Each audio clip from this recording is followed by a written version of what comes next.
যাচ্ছি। আজকে আমরা এখানে আপনাদের সাথে মিলিত হতে যাচ্ছি। গত 7ই জুন, 7 এবং 8ই জুন আমাদের পার্টির পলিটব্যুরো অন্যতম সদস্য মাননীয় মানিক সরকার মহোদয়, রাজ্য সম্পাদক মণ্ডলীর সদস্য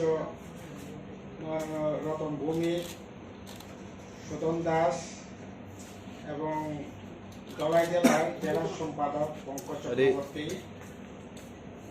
এবং রাজ্য কমিটির সদস্য ললিত ত্রিপুরা, গঙ্গাসরা মহকুমা কমিটি সম্পাদক ধনঞ্জয় ত্রিপুরা সহ স্থানীয় নেতৃবৃন্দদের সাথে সঙ্গে করে আমরা বেশ কতগুলো জায়গায় ধলাই ডিস্ট্রিক্টের বেশ কতগুলো জায়গায় আমরা পরিদর্শনে যাই, মত বিনিময় করি। প্রথম আমরা 7 তারিখে সামনো ব্লক এলাকায় হাল ছড়াতে যাই এবং সেখানে পার্টির রাজ্য কমিটির সদস্য নীরজ সাহা এবং মহকুমার সম্পাদক হিমাংশু দেব সহ স্থানীয় নেতৃবৃন্দরাও ছিলেন। হাল ছড়াতে গিয়ে আমরা সাধারণ মানুষ, বিশেষ করে গোবিন্দবাড়ি, পূর্ব গোবিন্দবাড়ি, নাতিন মনো,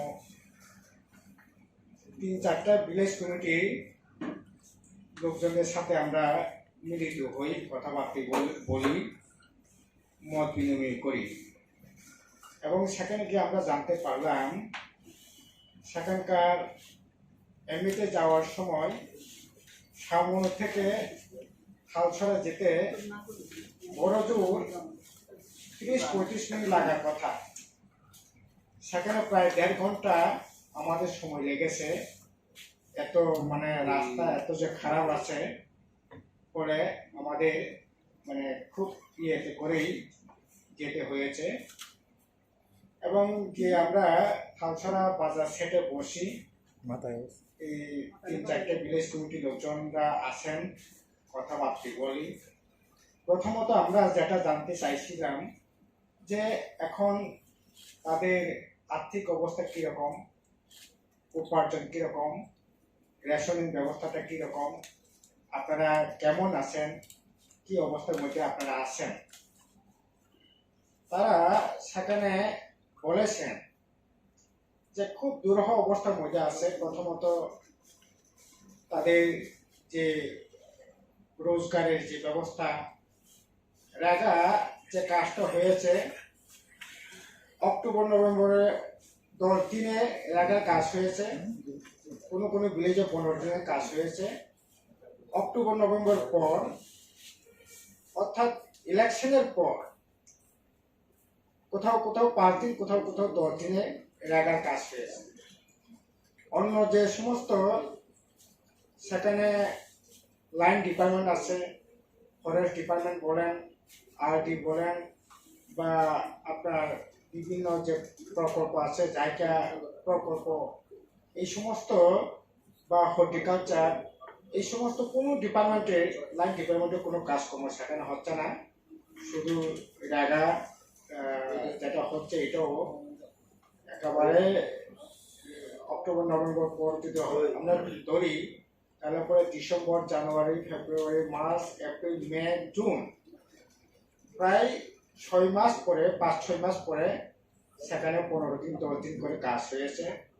তাও পুরা পেমেন্ট পায় নাই।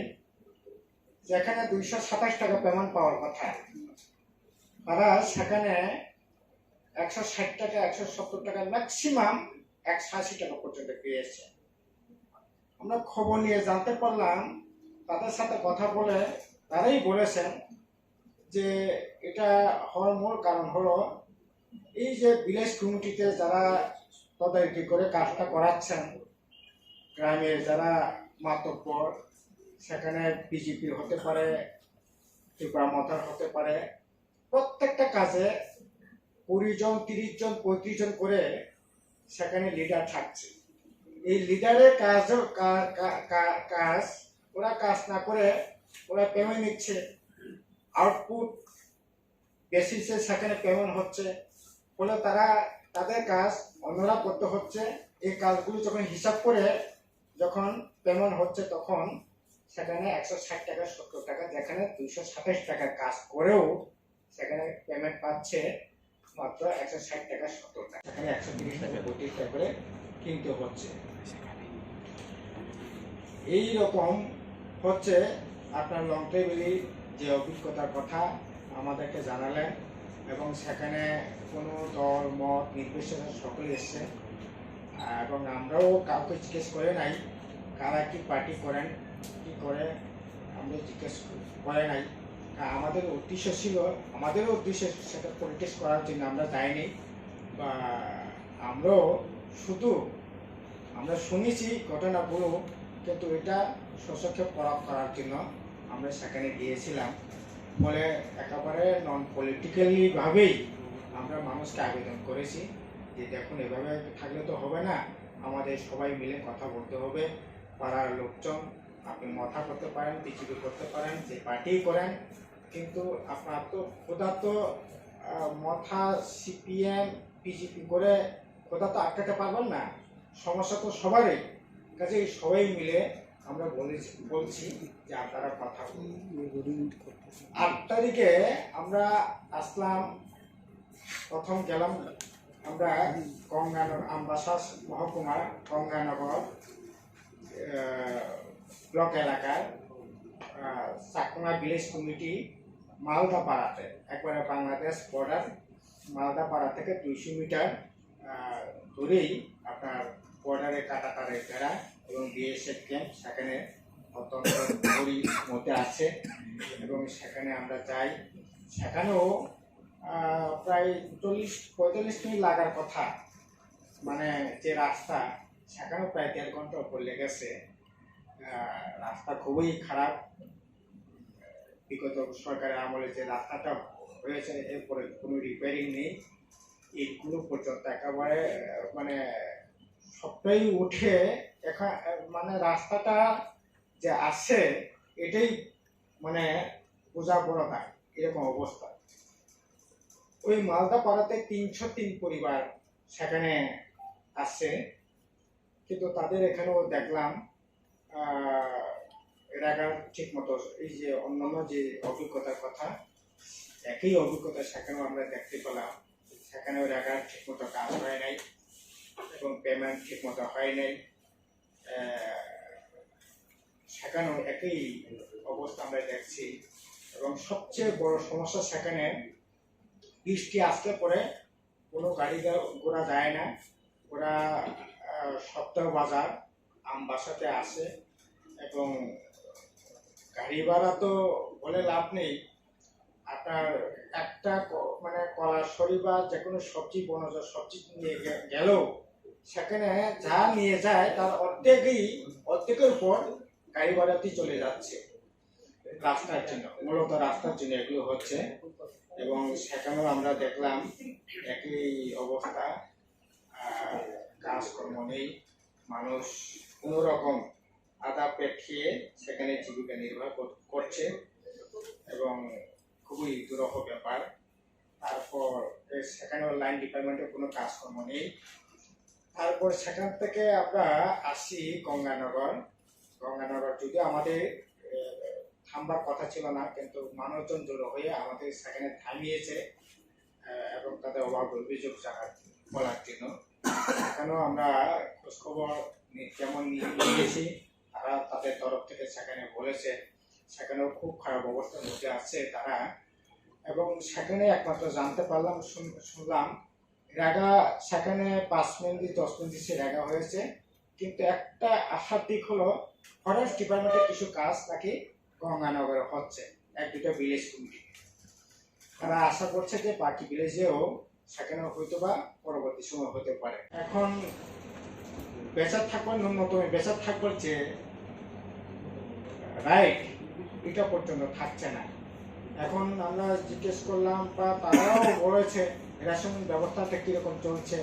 তো হ্যাঁ, রেশন সেখানে আমরা 5 কেজি করে রেশন মাথায় পিছু 5 কেজি করে পাই, ঠিক আছে, কিন্তু কোনো কোনো পরিবারে ধরুন আজকের থেকে 5 বছর আগে, 7 বছর আগে, 10 বছর আগে সেখানে জন্মিয়েছে, রেশন কার্ডে এখন তাদের নাম দোকানে গেছে না, বা ওই বায়োমেট্রিক সিস্টেম চালু করতে পারে নাই, অথচ 7জন 8জন পরিবার আছে বায়োমেট্রিক সেখানে করতে গিয়ে সেখানে দেখা গেছে 4জনের 5জনের নাম সেখানে করা গেছে। ফলে তারা এই চালটুকু 7জন পরিবারে কিন্তু চাল পাচ্ছে 5জন, 5জন আছে 25 কেজি চাল, কিন্তু একজন লোক তো 5 কেজি দিয়ে হয় না, কম করে 20 কেজি 22 কেজি চাল লাগে, 25 কেজি চাল লাগে, কিন্তু পাওয়া যাচ্ছে মাত্র 5 কেজি। কিন্তু উপার্জন তো নেই, চাল কিনবে কি করে? আমরা থালছড়া বাজারে জিজ্ঞেস করছিলাম, সেদিন বাজার বাড়ছিল, কত করে কেজি? 39 টাকা করে কেজি চাল। তো 39 টাকা কেজি চাল যদি হয়, একজন 5 কেজির পর যদি আরো 15 কেজি যদি কিনতে হয়, তাকে মাথায় পিছু কত টাকা খরচ করতে হচ্ছে? 600-700 টাকা খরচ করতে হচ্ছে। মানে 5 জনের পরিবার যদি হয়, তাহলে আপনার 5-7 মানে 3,500 টাকা চালেই কেনবার জন্য সেখানে টাকা যোগান তাকে করতে হচ্ছে। কিন্তু রোজগারের রাস্তা কোথায়? সেখানে তো জমি জমা নেই, এবার জুম চাষও খুব ভালো হয়নি। জুম চাষ প্রথম থেকে একটু সেখানে বপন করা হয়েছিল, এটাও এখন মানে প্রখর রোদের ফলে এটাও মরে গেছে। ফলে একটা অনিশ্চয়তার মধ্যে দিয়ে তাদের আর্থিক অবস্থা চলছে, অর্থাহার অনাহার চলছে।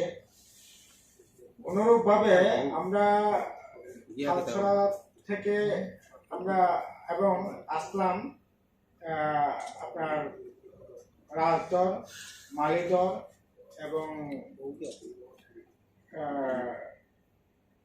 না রাজদর, মালিদর এবং আরেকটা আপনার মানিকপুর ভিলেজ, রাজদর, মালিদর, আর একটা হলো পূর্ব মালিদর। এই 4টে ভিলেজ কমিটির লোকজনের সাথে আমরা আবার আসি, সেখানে তাদের সাথেও আমরা মত বিনিময় করি। সেখানেও আমাদের যাওয়ার কথা ছিল রাজদরে, কিন্তু রাস্তা খারাপের জন্য আমাদের মানিকপুর থেকে 3 কিলোমিটার ভিতরে একটু মানে আপনার মানিকপুর ভিলেজ কমিটির মধ্যেই পড়ে ওই একটা গ্রামে আমাদেরকে বসতে হয়েছে। যেখানে আমরা বসছি সেখান থেকে মালিত রাজদর হচ্ছে প্রায় 35-33 কিলোমিটার, 35 কিলোমিটার এলাকায়। আগে গাড়ি যেত, এখন গাড়ি যেতে পারে না, তার জন্য আমাদের সেখানে বসতে হয়েছে। এবং সেখানেও আমরা খবর টবর নিয়ে দেখলাম, সেখানে একই অবস্থা। এবং সেখানে আরো যেটা জানতে পারলাম, লবণ সেখানে 4-5 মাস ধরে লবণ নেই। রেশনের চাল আছে কিন্তু লবণ নেই, লবণ পাওয়া যাচ্ছে না। খোলা বাজারে 25 টাকা 30 টাকা করে লবণ কিনতে হচ্ছে। তারপর কেরাসিন, এটাও মানে পরিবার পিছু 1 লিটার করে সেখানে কেরাসিন, কিন্তু যেখানে বিদ্যুৎই নেই। 2018 পর আপনার গোবিন্দবাড়ি, পূর্ব গোবিন্দবাড়ি, নাতিনমোহন এলাকায় 18 পর কোনো বিদ্যুৎ নেই। কাজে বিদ্যুৎ না থাকলে পরে একটা পরিবারে সেখানে 1 লিটার তেল যেতে কোনোভাবেই হয় না। এই কেরাসিন কিনতে গেলে পরে খোলা বাজারে সেখানে 125 টাকা 130 টাকা করে তেল সেখানে কিনতে হচ্ছে, তাও ঠিক মতো পাওয়া যাচ্ছে না। কারণ রেশন ছাড়া অন্য কোথাও খোলা বাজারে তেল পাওয়া খুবই দুষ্কর।